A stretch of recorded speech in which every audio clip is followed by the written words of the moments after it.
1326 में औरहान गाजी के जरिया बरसा किला की फतह उस्मानी तारीख का एक अहम लम्हा था, जिसने बाज़ंतीनी इलाके में सल्तनत उस्मानिया की तौसिया का आगाज़ किया।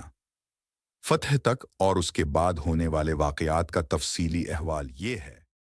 पस मंज़र 14वीं सदी के अवाइल में उस्मानी बिलीक प्रिंसिपलिटी शमाल मगरबी अनातोलिया में एक छोटी लेकिन बढ़ती हुई ताकत थी।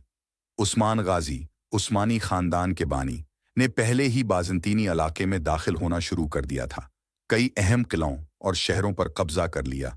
उसके बेटे औरहान गाजी ने इस तौसिया पसंदाना पॉलिसी को जारी रखते हुए बरसा किला के स्ट्रेटेजिक किले पर अपनी निगाहें जमाएं।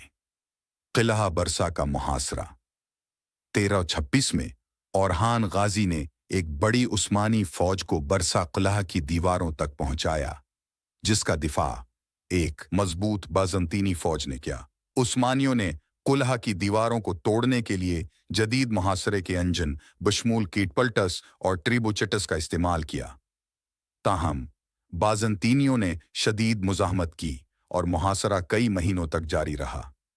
आखिरी हमला महीनों के मुहासरे के बाद आखिरकार उस्मानियों ने दीवारों को तोड़ा और किला में डाल दिया। बाज़ंतीनियों की तादाद बहुत ज्यादा थी और वो बहुत तेजी से मगलूब हो गए। उस्मानी सिपाहियों ने बहादुरी से मुकाबला किया और औरहान गाजी ने खुद अपने सिपाहियों के साथ किला में दाखिल होते हुए हतमी हमले की क़ियादत की। बाज़ंतीनी कमांडर ज्यादा देर बर्दाश्त न कर सका, उसने किला औरहान गाजी के हवाले कर दिया। उस्मानियों ने बरसा किला पर कब्जा कर लिया और औरहान गाजी ने उसे उस्मानी दाराल हुकूमत करार दिया। खुद बरसा शहर पर भी कब्जा कर लिया गया और ये सल्तनत उस्मानिया में तिजारत, सकाफत और तालीम का एक अहम मरकज बन गया। बरसा किला की फतह ने उस्मानी तारीख में एक अहम मोड़ की निशानदही की, क्योंकि उसने उस्मानियों को बाज़ंतीनियों के खिलाफ मुस्तकबल की महमात के लिए ऑपरेशन का एक अहम मरकज फराहम किया। बरसा किला सदियों तक उस्मानियों का एक अहम गढ़ रहा और बरसा शहर सल्तनत का एक बड़ा सकाफती और इक़्तिसादी मरकज बन गया। बरसा किला की फतह आज भी तुर्की में उस्मानी बहादुरी और चालाकी की अलामत के तौर पर मनाई जाती है।